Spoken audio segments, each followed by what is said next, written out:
네, 안녕하십니까. 이번 시간에는 사원편이긴 한데 실질적으로 좀 주식을 하시는 분들이나 뭐 그런 분들에게도 도움이 상당히 되는 영상이라고 생각을 합니다.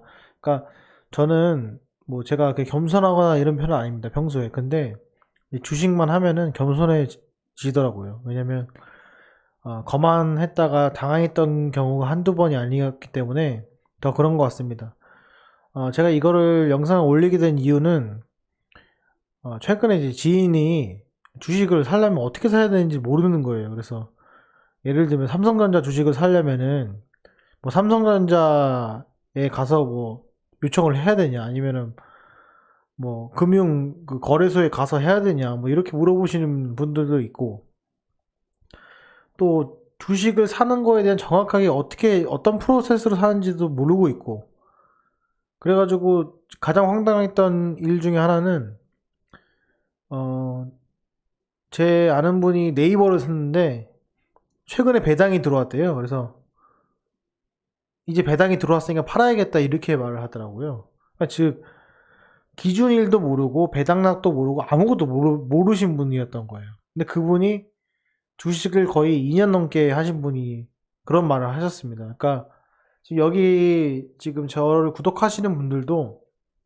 그러신 분들이 있을 거예요. 그런데 적어도 제 채널을 보시는 분들이라고 하면은 최소한 어디 가서 욕은 먹지 말아야겠다 이런 생각을 가져서 이 영상을 이제 올리도록 하겠습니다.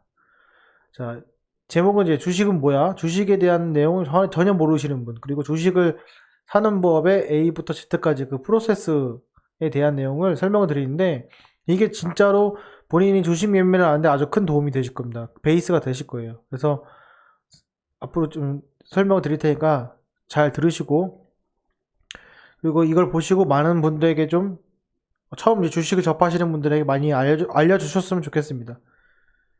자, 첫 번째는 이제 주식은 무엇인가에 대한 내용인데, 자, 먼저, 자, 우리가, 떡볶이 가게를 운영한다고 합시다. 그러면 떡볶이 가게, 아닙니다. 치킨집을 운영한다고 합시다. 자, 치킨집을 운영하면은, 나 혼자 치킨을 튀겨요. 그래서 어떤 매출이 발생해요. 그러면은 그건 뭐냐면은, 개인 사업자죠. 그죠? 네, 개인 사업자입니다. 개인 사업자고, 그게 아니라 여러 명이서 해요, 그거를. 그것도 사장이 있으면 개인 사업자예요. 근데 여기서 법인 사업자가 있죠. 법인 사업자는 뭐냐면 여러 명이서 하는데 그게 어떤 지분 관계가 있는 거예요. 그러니까 회사를 쪼개는 거예요. 각각의 몇 퍼센트씩. 얘 40%, 얘 10%, 10%, 10%, 10%, 5%, 5% 이런 식으로. 그러니까 혼자 하는 거랑 여러 명이 하는 거에 대표. 그 회사의 지분을 얼마큼 갖고 있냐. 그죠? 개인 사업자 혼자니까 혼자 다 갖고 있죠. 법인은 여러 명이니까 여러 명이 갖고 있잖아요. 이게 가장 큰 차이입니다. 그래서 주식이라는 그 자체는 개인 사업자가 아닌 법인 사업자의 주식회사가 주식회사를 설립을 할 때 이 주식 회사를 만듭니다. 이거의 법인 사업자, 개인 사업자의 차이 같은 경우에는 주식을 하는 데 있어서 전혀 도움은 안 돼요. 네, 도움은 안 됩니다. 그 뭐 내가 내 계좌 이거 내가 오늘 이 법인 사업자를 안다고 해가지고 내 계좌가 불안한 게 아니에요. 그래서 지금은 불안할 수 있는 것들에 대한만 것에 대해서만 제가 설명을 드리는 겁니다. 그래서 주식은 말 그대로 그거예요. 개인 사업자가 아닌 법인 사업자다. 그죠? 법인 사업자에서 나오는 그 주식회사에 해당되는 그 주식이 그 주식이다.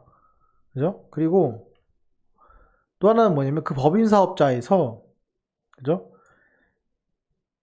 이게 만약에 이렇게 4개로 나눴어요. 그죠? 전체를. 그러면은 이게 1억짜리예요. 그죠? 그럼 이거를 나눴어요. 4개로. 그죠? 그러면 2,500만 원씩 나눴죠? 그럼 이 한 주가 2,500만 원이 되는 거예요. 쉽게 말하면은. 그러니까 무슨 말이냐? 회사의 n분의 1이다. 그죠? 내가 회사가 100억인데 쉽게 하겠습니다. 회사가 100만 원이에요. 그죠? 100만 원짜리 회사가 있어요. 예를 들어서 근데 이거를 100개로 나눠요. 그럼 한 주당 얼마예요? 100만 원, 만 원이죠, 그죠? 그럼 나는 만 원짜리의 내 회사 주식을 50% 갖고 있어 얼마 갖고 있는 거예요? 50만 원 갖고 있는 거죠? 그게 무슨 말이냐? 이 주식을 다 합하면은 그 회사가 되는 거예요. 거꾸로 말하면은 주식을 가장 많이 갖고 있는 사람이 뭐다? 회사의 지분을 가장 많이 갖고 있으니까 대표겠죠? 그죠? 최대 주주겠죠? 최대 주주. 대표가 아닐 수도 있습니다. 네, 정정하겠습니다. 최대 주주가 됩니다. 그죠? 그래서 결론은 뭐냐면 주식에 해당되는 것은 회사의 n분의 1이다. 그러면 대주주가 많은 것은 그 회사에 대해서 애착이 있거나 경영을 투명하게 할 확률이 높다. 그렇죠. 두 번째, 50%가 넘게 되면은 적대적 M&A를 피하기 위한 하나의 방편으로 삼을 수 있다. 그쵸? 이해가 되십니까? 그래서 제가 좋아하는 주식의 이 회사의 n분의 1의 최대 주주의 비율은 30% 이상, 그리고 저는 50% 넘는 것도 좋아합니다. 그게 어느 정도 그 경영의 투명성과 그 윤리에 담보가 된다고도 볼 수가 있어요. 그래서 그 점 참조하시고, 그거를 뭘로 한다? 증서를 만드는 것이 보다 주식이다. 그죠? 주식에 여러 가지가 있죠. 뭐 보통주, 우선주 이런 게 있는데, 여기서 추가로 또 말씀을 드리면, 보통주는 내가 어떤 의사결정을 할 수 있는 권리가 있는 게 일반 보통주입니다. 그리고 우선주 같은 경우에는 그런 권리는 행사는 못하지만 우선적으로 배당을 받는다고 해서 우선주라고 합니다. 그죠? 보통주, 우선주 차이예요. 그럼 내가 배당 수익을 벌기 위해서 하는 거는 우선주로 해야 유리할 가능성이 있죠. 반면에 보통주 같은 경우에는 그거는 좀 떨어지지만 그 회사가 배당을 주는 것보다 그거를 투자를 해가지고 더 큰 수익을 내는 그런 효과를 누리기 위해서 주식 가격 성장을 위해서 하는 거죠. 그러니까 그 경향이 틀립니다. 주식이라는 내용은 똑같지만은 그 주식의 근본이 회사의 n분의 1이고 그 n분의 1의 증서인데 내가 어떤 걸 증서를 하냐 이거예요. 권리에 대한 증서를 하는 거냐 아니면 금액에 대한 그 배당에 대한 증서를 하는 거냐에 따라서 뭐 보통주, 우선주 이렇게 나눌 수가 있습니다. 이거는 제가 말씀드린 내용이 정말 그냥 기본적인 핵심만 제가 말씀드리는 거기 때문에 제가 설명드린 이후에 관심이 있으시다면은 인터넷에서 찾아보시면 됩니다. 그죠? 그러면 코스피 코스닥은 뭐냐? 이거 물어보시는 분들이 많아요. 근데 왼쪽은 제기 이거 오른쪽 봅시다. 자, 코스피 코스닥은 말 그대로 뭐냐면은 이겁니다. 내가 회사를 들어갈 거예요. 회사를 들어가는데 회사에 입사를 하는데 코스피라는 회사에 입사를 할 거냐 코스닥의 회사에 입사를 할 거냐 이겁니다. 그래서 이거를 말씀드리기 전에 이전에 말씀드렸죠. 자, 법인 사업자여야 된다. 자, 법인 사업자에서 주식회사가 되면은 그 주식회사는 선택을 할 수 있습니다. 만약에 조건이 된다면 내가 그냥 상장을 하지 않고 우리끼리 법인을 차려가지고 운영을 하겠다. 절세도 하고 어떤 혜택을 누리기 위해서 법인 사업자를 하겠다. 할 수가 있고 또 하나는 아니다. 우리 말고 내가 좀 비전이 있고 그러기 때문에 투자금을 모으고 내가 우리 회사가 이게 좋은 기업이니까 너무 아깝다. 그래서 기업 공개를 하고 싶다. 그러면 뭐다? 상장을 하는 거예요. 그러니까 코스피 코스닥의 이전에 뭐가 있냐면은 전체적인 이 파이가 주식이라고 했죠. 이 주식에서 비상장 주식이 있고 상장 주식이 있는 겁니다. 그죠? 그 상장 주식, 그러니까 비상장 주식과 상장 주식의 차이는 내가 기업을 공개를 하느냐, 공개를 안 하느냐. 공개를 하면 뭐가 좋냐? 투자자들로 하여금 우리 회사에 재평가 받을 수 있고 내가 그 회사를 운영하는데 도움이 될 수 있고 그리고 유상증자나 그런 자본금을 끌어모으면서 회사가 더 성장을 할 수 있겠죠. 그렇죠? 그런 겁니다. 그래서 비상장과 상장으로 나는 거고 그 상장될 수 있는 그 곳 중에서 코스피라는 곳이 있고 코스닥이 있는데 제가 이거 표시를 제가 이쪽 좀 크게 해놨죠. 그죠? 좀 제가 좀 크게 해놨습니다. 이 파일을. 코스피 같은 경우에는 그 매출액 그리고 영업이익 그리고 주가의 그 주식수의 그 배분 정도 그런 거에 따라서 코스닥보다는 더 많은 조건을 요구를 합니다. 그쵸? 그래서 우리가 잘 알고 있는 자 삼성전자, 현대자동차, 포스코, LG전자 그쵸? 우리가 보유하고 있는 그런 대한민국의 회사 중에서 상당히 대기업들인 회사들 대부분이 어디 있냐? 코스피에 있고 이전에 셀트리온 같은 경우에도 코스닥이 있다가 코스피로 이전을 했죠. 그쵸? 왜? 나중에 그 외국인들과의 뭐 블록들이나 아니면 그 나중에 유상증자나 자본금을 끌어모을 때 더욱더 신뢰가 가는 곳이 코스피이기 때문입니다. 그래서 이렇게 운영이 되는 거고 코스닥 같은 경우에는 그게 아니라 자본금이 좀 적어도 영업이익이 좀 나지 않아도 그래도 벤처회사와 같이 향후 미래의 먹거리들 좋은 말로 하면 향후의 미래의 먹거리입니다. 그러니까 작은 회사들이 상장할 수 있게 도와주는 어떻게 보면은 주류가 아닌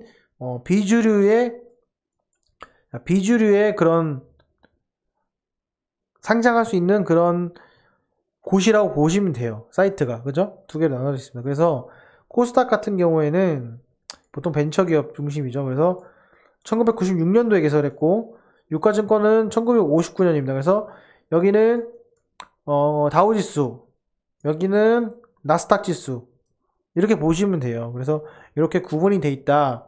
근데 저희가 코스닥을 나스닥 정도라고 보시면 안 됩니다. 더 밑이에요. 그러니까 좀 차원이 좀 많이 틀립니다. 그러니까 어쨌건 코스닥과 코스피의 차이는 뭐다? 내가 어디에다 상장을 하느냐의 차이고 그 상장된 조건이 까다로운 곳이 어디다? 코스피다. 어떤 조건이 상장되는지는 내가 임원이 아니잖아요. 그죠? 제가 임원이 아니고 제가 상장할 게 아니에요. 여러분들 다 상장할 거 아니시잖아요. 그러니까 그걸 알 필요는 없으세요. 그것 때문에 좋은 종목을 고르고 나쁜 종목을 고르는 건 아니에요. 무조건 코스피를 해라 이것도 잘못된 얘기입니다. 코스닥에서도 좋은 기업들이 있어요. 그거는 내가 재무제표 보는 방식이나 산업을 보는 방식이나 시장에 보는 방식에 따라서 틀려지는 거지 뭐 코스피를 무조건 사야 된다. 나는 코스피 종목만 할 거야. 그게 안전한 게 절대 아닙니다. 그죠? 그게 절대 안전한 게 아니에요. 단지 코스닥은 상장되는 조건이 좀 더 까다로운 게 코스피입니다. 그뿐이지 코스피 상장이 됐다고 코스닥보다는 더 우량하고 좋은 기업이다? 그건 아닙니다. 그러니까 이 점은 꼭 오해를 푸시고 생각을 하시면 될 것 같습니다. 자, 이 다음부터도 더 중요한데 자, 보시면은 자 이게 이제 모르시는 분들이 좀 많아요. 그래서 요거를 좀 설명을 드리는데 자 내가 만약에 삼성전자 주주가 되고 싶다. 그죠? 요즘 뭐 동학 개미운동이라고 보통 하는데 삼성전자 주주가 되고 싶으면은 어떻게 해야 되냐면 자, 봅시다. 일단 자금을 마련해야겠죠. 처음에 돈을 마련합니다. 내가 돈을 일을 하던 뭐 하던 해서 자금을 마련합니다. 그 다음에 건 뭐냐면은 자, 우리가 집 살 때 뭐 하죠? 집부터 막 내가 막 가가지고 집을 알아보나요? 그건 아니잖아요. 부동산 공인중개사에 가시죠. 마찬가지로 이 주식을 사려면은 그 중개사가 필요합니다. 그 중개업자가 누구냐? 증권사죠. 그죠? 그래서 내가 A라는 부동산, B라는 부동산, C라는 부동산에 갈 수 있죠. 근데 A라는 부동산은 좀 수수료는 비싼데 사장님이 친절해가지고 막 집을 3개, 4개씩 막 보여줘요. 그런 게 있고 하나는 수수료는 싼데 별로 관심이 없어요. 대충 알려줘. 그런 데도 있겠죠. 그죠? 여러 조건이 있겠죠. 근데 그 주식에서의 가장 큰 포인트는 수수료죠. 수수료 그리고 수수료보다 더 중요한 건 뭐냐면 그 컴퓨터로 보는 홈 트레이닝 시스템이라고 해서 HTS 그리고 모바일 트레이닝 시스템이라서 MTS의 화면 구성 내가 편리하게 쓸 수 있냐 이런 것들 구성이 실질적으로 내가 매매를 하는 데 있어서 결정적으로 수익에 영향을 끼치기 때문에 그거로 보통 결정을 합니다. 그쵸? 수수료는 거의 비슷비슷해요. 내가 수수료 0.0 몇 프로를 덜 받으려고 하다가 한호가가 0.3%입니다. 0.15%. 그러니까 의미가 없는 거예요. 결과적으로는. 이게 전형적으로 뭐다?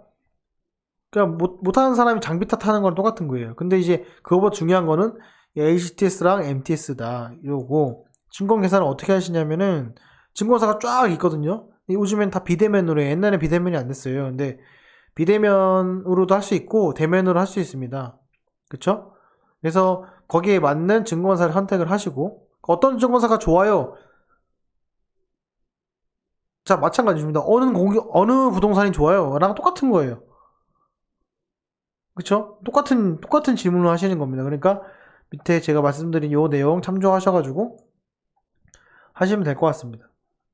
그리고 그 다음에는 뭘 하냐면, 내가 직접 돈을 삼성전자한테 주는 게 아니에요. 이렇게.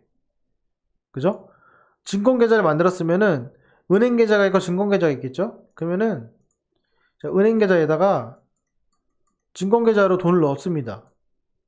그쵸? 그러면은 요거에 뭘 해주냐면은 0개의 은행을 잡아줘요. 이렇게. 그래서 내 은행계좌에 연동된 증권계좌를 만듭니다. 그래서 이 은행계좌에다 입금을 하고, 그 은행계좌에 입금되어 있으면은 증권사에 HTS나 MTS에 들어가면은 이 은행에 있는 돈을 일로 땡길 수가 있어요. 그럼 뭐가 된다? 증권계좌에 입금이 된다. 그걸 뭐라고 하냐? 우리가 흔히 말하는 고객 예탁금이다. 그죠? 내가 지금 준비하고 있는 돈이에요. 주식을 사기 위해서. 근데 최근에 뭐다? 이게 45조까지 올라갔다. 어제 28조였는데, 그죠? 그 내용입니다. 그러니까 예비 투자자죠, 그죠? 이렇게 생각하시면 되고요. 뭐 그 다음에나 그 전이나 이 종목 선정을 합니다. 요걸 이제 어떻게 선정하냐에 따라 틀리지만은, 우선은 요거는 내가 삼성전자 산다고 가정을 했기 때문에 넘어가겠습니다.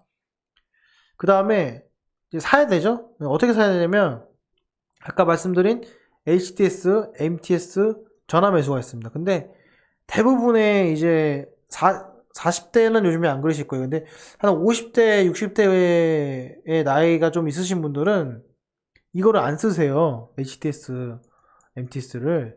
근데 전화로 보통 많이 하십니다. 옛날에 전화로 많이 했기 때문에.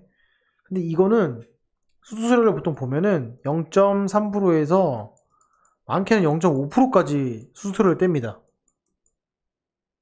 그죠?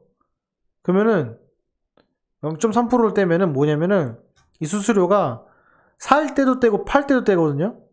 그러면 이제 곱하기 2죠. 0.6%. 거기다가 세금 떼죠. 그죠? 세금이 뗍니다. 그러면은 거의 요거 합치면은 거의 1%예요. 무슨 말이냐? 이게 다 누구한테 간다? 증권사 직원 실적으로 가는 거예요. 그러니까는 귀찮다고 생각하지 마시고 1%입니다. 1% 엄청 큰 거예요. 내가 똑같은 조건에서 사는데 얘가 나보다 1%를 더 버는 거예요. 말이 안 되는 겁니다. 일단 게임 자체가 안 되는 거예요. 전화를 매수하는 자체가 게임이 안 되는 겁니다. 불공정한 게임이에요. 게임의 룰이 틀린 거예요. 그러니까 전화로 매수하지 마시고 반드시 이제 HTS나 MTS를 설치를 하셔가지고, 아니면 자녀분들에게 하면, 스마트폰 잘 모르시면은 자녀분들에게 이제 말을 한 다음에 좀 해달라고 하시면은 하실 겁니다. 그래서 요거 하시고, 또 전화 매수를 하시면은 전화하는 동안 이미 시세가 바뀔 수도 있어요. 물론 그런 경우로 그런 단타 매매를 어르신분들은 잘 하지 않으시겠지만은 그렇습니다. 그래서 이런 차이가 있다 말씀드리고, 그 다음 중요한 건 제가 체크를 해놨는데, T 플러스 1과 주식이 있고입니다. 무슨 말이냐면, 내가 주식을 사잖아요? 그러면은 삼성전자 주식을 바로 사시는 게 아니에요. T 플러스 2일 날 주식이 입고가 됩니다. 그러니까 내가 오늘 4월 27일에 샀어요. 그러면은 4월 28일 날 내가 삼성전자 주주가 되는 게 아니에요. 자, 그러면 예를 들면 이겁니다. 자, 1월 5일까지 보유하고 있는 주주에게 배당을 준다고 칩시다. 그러면 1월 5일 날 내가 사면은 배당을 못 받는 거예요. 근데 이걸 모르시는 분이 정말 많더라고요. 그래서 제가 마지막 페이지 준비했습니다. 이걸로 제가 마무리를 드릴 텐데, 이거요. 주식을 샀는데 계좌에 안 보이는 거예요. 진짜 보니까 없어요. 내 주식이 샀는데 사기당했냐 그게 아니라, 자, 대한민국 기준으로는 미국은 T 플러스 3일 뭐 있고, 제가 알기로는 그 주마다 좀 틀린 걸로 알고 있습니다. 근데 기본은 T 플러스 3일이고요. 그 미국 같은 경우에는 저희 나라는 T 플러스 2일인데 상당히 빠른 편입니다. 자, 이게 무슨 말이냐? T는 그 거래일의 약자예요. 거래일. 내가 무슨 거래일? 예를 들면은 오늘 거래일이 오늘 1을 쳐서 그 이후에 이 거래일 뒤에 뭐가 된다? 주식이 입고된다. 이해되시나요? 제가 말씀드린 게 뭐냐면, 내가 만약에 오늘 샀어요. 27일 날, 4월 27일 날 샀습니다. 그럼 이게 T일이에요. 그죠? T 플러스 2일이 28, 29일. 29일 날 삼성전자가 주주로 인정이 된다는 거예요. 근데 왜 이렇게 걸리냐? 그러면 보시면은 그 전산적으로 처리는 빨리 되는데 그거를 인정하고 검토하는 데 있어서 이틀 정도 걸립니다. 그래서 본인이 주주가 된다고 했을 때 예를 들면은 이런 거예요. 연말 올해까지 보유한 사람에 한해서 배당금을 준다 라고 하면은 올해가 마지막 거래일이 언제죠? 28일이다. 12월 28일, 예를 들어 12월 28일이다 하면 12월 28일 날 사면은 주식 배당금을 주는 게 아니에요. 28일이 주는 게 아니라 28일이 마지막 거래잖아요. 여기에 이틀 전 거래일에 매수를 해야 됩니다. 무슨 말이냐? 배당락이라고 들어보셨죠? 그건 뭐냐면 이날이랑 이 다음 날이랑 주가가 똑같은 주가가 아니라 이날에 사면은 배당을 주는데 그 다음날 주면 배당을 안 줘요. 그럼 배당률이 1%예요. 그럼 1%만큼 주가가 하락한 다음에 시작을 합니다. 이해가 되시죠? 그래서 기억해 두셔야 될 거는 내 손에 들어오는, 내가 주주로 인정되는 거는 T 플러스 1이다. 요점 알아두시고요. 그러면 내가 매매하고 팔거나 살 때 이틀까지 기다려야 되냐 하는데 아닙니다. 아니고 여기 보시면 유가증권 대체 결제 제도라고 해가지고 어떻게 보면은 예탁결제원에서 그 내가 팔았잖아요 주식을. 근데 아직은 내 주주예요. 하지만 이미 결제상으로는 팔았어요. 그럼 내가 돈을 받아야 정상인데 돈 받을 때까지는 뭐가 필요하다? 일정한 이틀간의 기간이 필요하다. 그렇기 때문에 실질적으로 현금 출금은 불가능하지만 그거를 담보로 그 금액의 만큼 주식을 또 사고 팔 수 있게 해주는 것이 유가증권 대체 결제 제도입니다. 그래서 요거 때문에 그러니까 실질적으로 내가 이틀간 돈을 그냥 빌려준다고 공짜로 빌려준다고 생각하시면 되는 거예요. 그래서 실물 이동이 진짜 없이, 그러니까 내가 증권을 이 사람한테 줄 필요 없이 그 전산적으로 처리가 가능하기 때문에 그 전산을 담보로 다른 주식을 살 수 있도록 그렇게 결제를 할 수 있게 해줍니다. 하지만 내가 현금을 인출하려면 그 돈이 내 계좌에 찍혀야겠죠. 그러려면은 실질적으로 돈이 들어오는 시기는 플러스 1이다. 그래서 T 플러스 1이다. 아시겠죠? 그래서 요 점을 인지를 하셔가지고 모르시는 분들이 많아요. 그래서 제가 설명을 드렸는데 이 내용은 자 배당금, 그 다음에 권리락, 그러니까 배당락, 권리락 이런 것들 있죠. 그러니까 내 유상증자를 받을 거냐 말 거냐의 그 기준일, 그쵸? 그런 것도 다 여기에 해당이 됩니다. 그러니까 이거는 주식을 하면은 뗄래야 뗄 수 없는 관계니까 잘 참조를 하시고, 그리고 주식 사는 법에서 자 전화하시는 분들 반드시, 이거는 불공정 거래는 아니지만 게임이 좀 불리한 거래예요. 그래서 요거 참조를 하시고, 증권계사 제가 말씀드렸죠? 뭘 하든 상관없어요. 근데 본인에 맞는 HTS, MTS를 고르는 게 중요하다 이렇게 말씀을 드리고, 그리고 코스피와 코스닥, 코스피가 무조건 좋은 게 아닙니다. 요거 또 제가 말씀드리려고 했고, 그리고 주식에 대한 내용도 제가 설명을 드렸습니다. 그래서 제가 이렇게 쭉 설명을 드렸는데, 자 주식은 뭔지에 대해서 일단 간략하게 설명드렸어요. 근데 이게 주식을 1년 이상 뭐 2년 가까이 매매를 하시는 분들도 모르시는 분들이 상당히 많아요. 저는 충격을 받았습니다. 그래서 저희 그 구독자분들은 최소한 그러진 않기 위해서 만들었으니까 반드시 참조를 하셔서 투자에 좀 도움이 되셨으면 합니다. 자, 오늘 강의는 여기까지 하겠습니다. 감사합니다.